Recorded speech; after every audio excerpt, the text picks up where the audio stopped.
बांधवांनो, आपण ज्या सुहास कांद्याच्या असणाऱ्या ज्या पोलखोल आणि त्याच्या कार्यकर्त्यांनी ज्या मनमाड शहरामध्ये गावगुंडांना हाताला धरून जो तांडव माजवलाय तो बाहेर काढतो.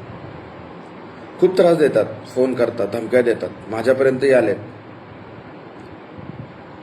प्लस या सुहास कांद्याच्या निवडणूक आयोगाच्या मला या काही गोष्टींना मला निवडणूक आयोगाला सुद्धा प्रश्न विचारायचे आहेत की एका व्यक्तीला विधानसभेसाठी उभं राहण्यासाठी जर त्या व्यक्तीने त्याच्या खोटी माहिती भरलेली असेल तर तुम्ही अनेक मंत्र्यांचे राजीनामे घेतले, मग याची आमदारकी रद्द होऊ का शकत नाही?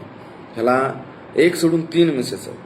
बरं, 1 सोडून 3 मिसेस असू द्या, परंतु कायद्यानुसार एका महिलेला पहिल्या पत्नीला डिवोर्स दिल्यानंतर दुसरी करता येते, दुसरीला डिवोर्स दिल्यानंतर तिसरी करता येते.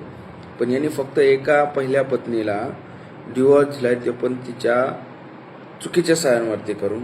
दुसरीला डिवोर्स नाही, तिसरीला डिवोर्स नाही, तरी सुद्धा ही निवडणूक आयोगामध्ये माहिती लपवली. प्लस राहिला दुसरा विषय, ह्याने जी मोहमाया कमवली, प्रॉपर्टीज कमवल्यात, या प्रॉपर्टीज या माझ्या आदिवासी बांधवांच्या वर्ग 2च्या जमिनी लाटलेल्या आहेत. काही याच्यामध्ये खूप मोठा घोटाळा आहे, खूप मोठा नावे बाहेर येतील. वर्ग 2च्या आदिवासी समाज बांधवांच्या जमिनी लाटल्यात, त्या वर्ग 1 केल्या, वर्ग 1 करून तिसऱ्या व्यक्तीच्या नावावरती करून त्यानंतर फरहान खानच्या नावावरती झालेल्या आहेत. डॉक्युमेंटही सुद्धा आहेत. काल एका मातंग बांधवाचा मला फोन आला होता.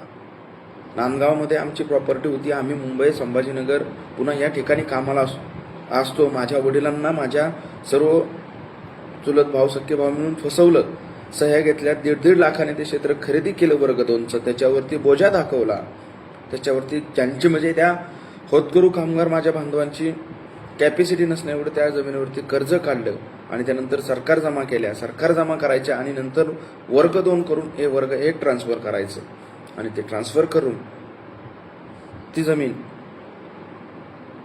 आपलाच 3 नंबरचा कोणतरी बायकोचा साला त्याच्या नावावरती, फरहान खान म्हणून व्यक्ती आहे त्यांच्या नावावरती या जमिनी जात आहेत. आता सुद्धा डॉक्युमेंट आहेत, तरी सुद्धा सरकार शांत बसलंय आणि बोललं जातं की आमचं कुणीही काही वाकडं करू शकत नाही. आमच्यावरती एकनाथ शिंदे साहेबांचा, देवेंद्र फडणवीस अशा लोकांचा हात आहे म्हणून आम्ही गावात गावगुंड मस्ती करतो. राहिला दुसरा विषय, माझ्या आदिवासी बांधवांच्या जमिनी केवळ आणि केवळ ज्या मोक्याच्या आहेत, म्हणजे अडाणीच हो, माझ्या आदिवासी बांधव त्यांना समजत नाही, लाखाच्या आवाच्या भावाच्या विकत घ्यायच्या त्या असत्या जमिनीची कोट रुपये तिथे किंमत आहे. 10 एकर क्षेत्र बळकवलंय, 40 अशा अनेक गावं त्यांनी उद्ध्वस्त केलं.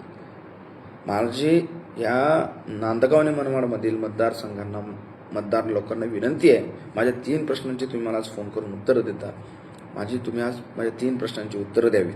मला धमक्या देता, जीव मारण्यासाठी प्रयत्न करताय, माझ्यापर्यंत आलाय, पण मी आवाज उठवतोय म्हणून माझ्या जर जीविताला काही कमी जास्त झालं किंवा माझा जीव मारण्याचा प्रयत्न नक्की होतोय, करणार आहेत, याला जर मला काही झालं तर याला जिम्मेदार सुहास कांदे आणि त्याची सर्व टीम असेल.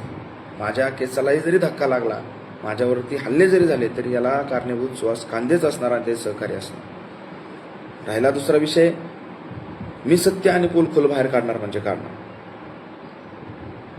नांदगावकरांचा श्वास किती गुदमरलाय याचा अर्थ असा, 20-21 वर्षाची मुलं फोन करतायत, म्हणजे नांदगावकर ज्यांना वोटिंग नाहीत ते सुद्धा गावगुंडमध्ये प्रवृत्त केलेले आहेत. वाईट वाटतं अशा गोष्टीचं,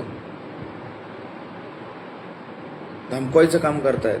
म्हणजे या नांदगाव शहरामध्ये मतदार कमी आणि गावगुंड जास्त पाळलेले आहेत. याच्याकडे देवेंद्र फडणवीस आपण लक्ष देणार आहात का? एकनाथ शिंदे साहेब आपण लक्ष देणार आहात का? दानवे साहेब विरोधी पक्षनेते आहात, आपण याच्यावरती बोलणार आहात का? याच्यावरती डॉक्युमेंटली आहे, सर्व गोष्टी आहेत. ज्यांनी कार्यक्रम केले त्यांना धमकावलं जातंय, पत्रकारांना सुद्धा धमकावलं जातंय. आणि मला 3 प्रश्नांची उत्तर द्या. सुहास कांदे गावगुंड नव्हता का? सुहास कांदेने लुटमार केलेल्या नाहीत का? सुहास कांदेने आदिवासी बांधवांच्या जमिनी लाटलेल्या नाहीत का? आणि त्या फरहान खानच्या नावावरती केलेल्या नाहीत का? या माझ्या 3-4 प्रश्नांचे फक्त तेथील मला जे गावगुंड आहेत त्यांचे कार्यस्थ आहेत त्या कार्यकर्त्यांनी उत्तरं द्यावीत, एवढीच माझी विनंती आहे.